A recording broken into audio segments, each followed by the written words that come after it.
Welcome everybody to another episode of Anime Lounge Short Flights. Today we are going to be covering episode 2 of Demon Slayer. As always, we are brought to you by The Anime Show. Make sure to check them out on Facebook and Instagram.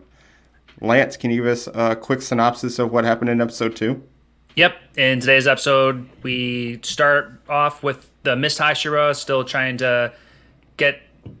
Well, he's having this conversation with his kid, but we find out he's trying to get this key off of him so that he can start battling and training against this mechanical doll that's kind of interestingly badass. And really, the whole episode just revolves around this doll. We got the Mist Hashira. His name is Tokido. He's battling it. He kind of defeats it in a way. Like, he doesn't break it, but he has a good match with it. And then Tanjiro has his go at it. Doesn't do too well at first, but eventually finds a strategy. And then there's a hidden component inside the doll at the end of the episode, which we can touch on later.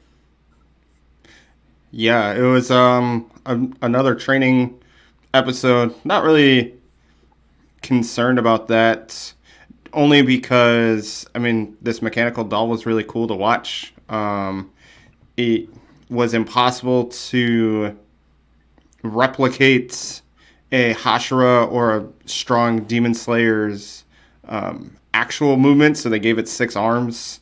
Right.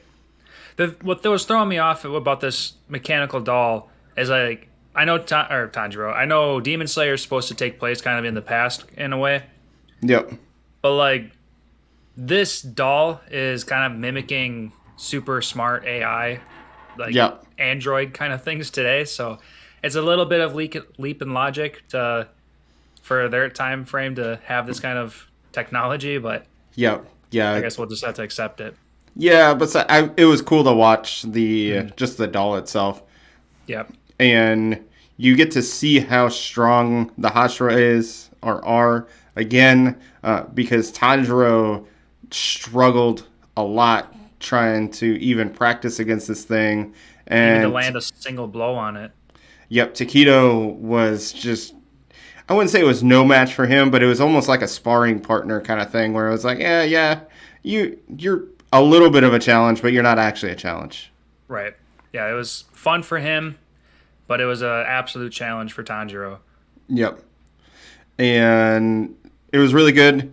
The doll's name is Yurichi. If you look it up, you will get some spoiler stuff because that is named after somebody. So just be that as what you want to look into. I think they said it was I'm trying to remember. It was type 0, so it didn't. I'm assuming you just took that as it didn't have any breathing techniques kind of stuff, right? Is that what you took it at? My mind was blank. Yeah, the anime said he was a type 0, so I was like, okay, maybe this is like a prototype to whatever this was supposed to be, like a better version. So I was just going with the flow. I didn't think too much about it. Yeah, I can see that. I took it as it just doesn't have breathing styles, and it's just it's supposed to be a training partner, so it's not going to be. It's very neutral in all of its attacks. Then we do find out that it's 300 years old, which is really cool. Basically, as you were saying, technology beyond its time.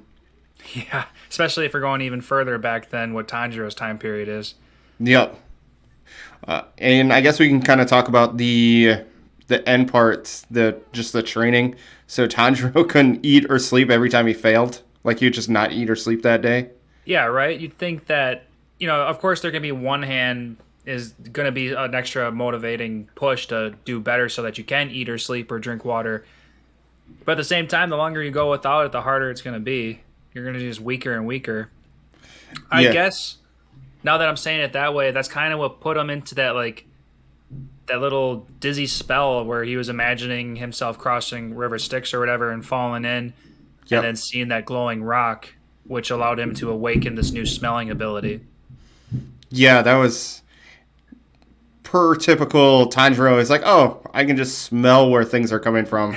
So I found it funny. I took no qualms that that's how he can figure out what's going to happen next, because it's just kind of on par with Tanjiro. Right. Yeah, it was totally fine.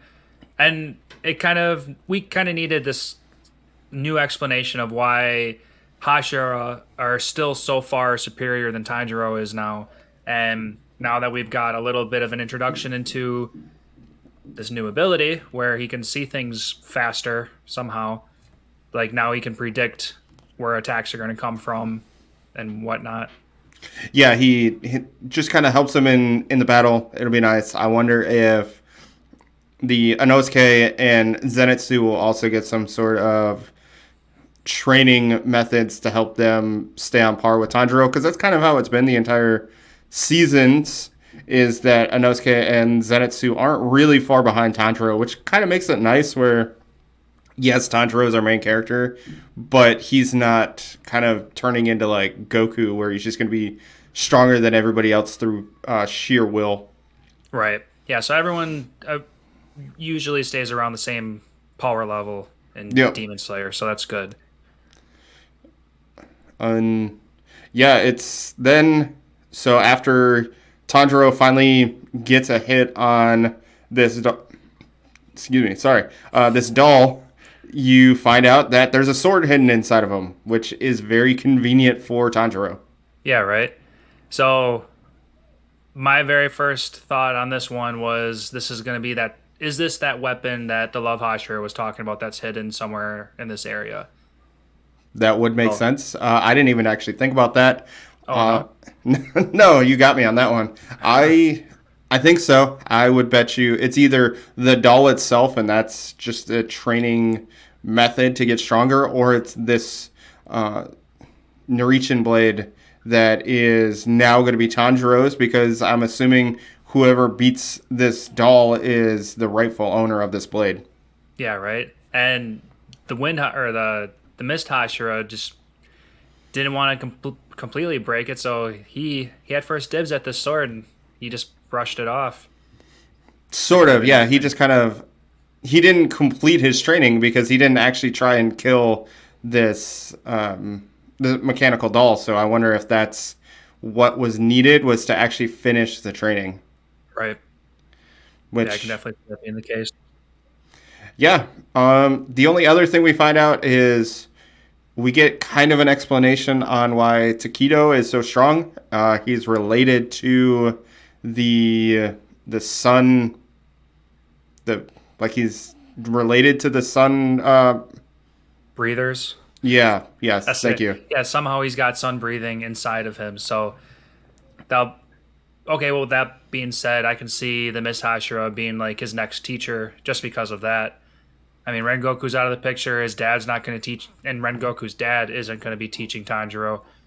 You know, they Yep. have a little bit of knowledge of the sun breathing, at least where historically. But Yeah, he's oh, either gonna train him or he's gonna get some information from him, because I mean, mist breathing isn't sun breathing, and we can see that Tanjiro does use some sun breathing techniques. So I'm curious if he'll just get some background on the training or something.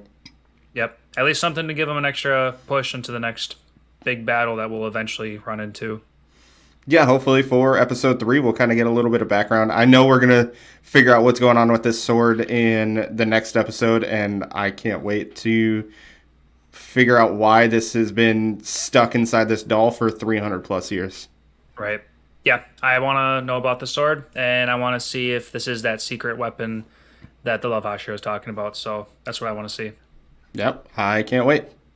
But that's all we have for episode 2 of Demon Slayer. Make sure to check out the anime show. Give them a like and a follow on Facebook and Instagram. Also, when you check them out, check out our Right Stuff affiliate with Right Stuff Anime, and help yourself by helping us. And also, make sure to give us a like on YouTube. Drop a comment. Let us know what you guys think of episode 2 and all of Demon Slayer. And just have a good one. Later, guys.